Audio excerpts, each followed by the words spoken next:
กินอยู่เจิงหือก็หักอ่อนปีอ้อย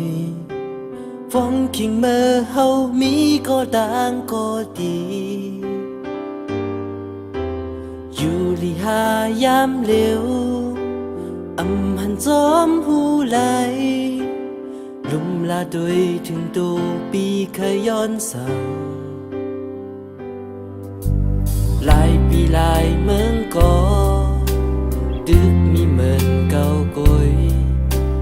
คุกใจไหลไม่วนบอกเคยยองให้เดเสไหลเมื่ออันเฮามีไกลดมลมย้อนสู่มองไม่เกี่ยวใจกุยกังใจปีเคยอยู่หิมลุ่มลามันแห้งอยู่กูคำวันดังวนแลดังท่วมในสำมันเป็นมา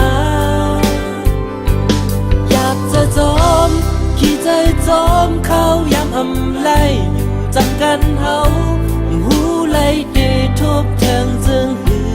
เปลี่ยนหือมาเดหักอยู่นา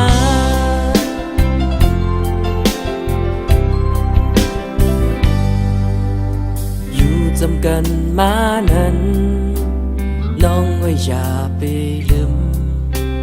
วันอ่อนมือนั้นเฮาใกล้ๆเย้ายอกกันลมเคยไล่ขึ้นแทงต่างอุ่นอกวันนั้นบีอำลืมไล่โดยาม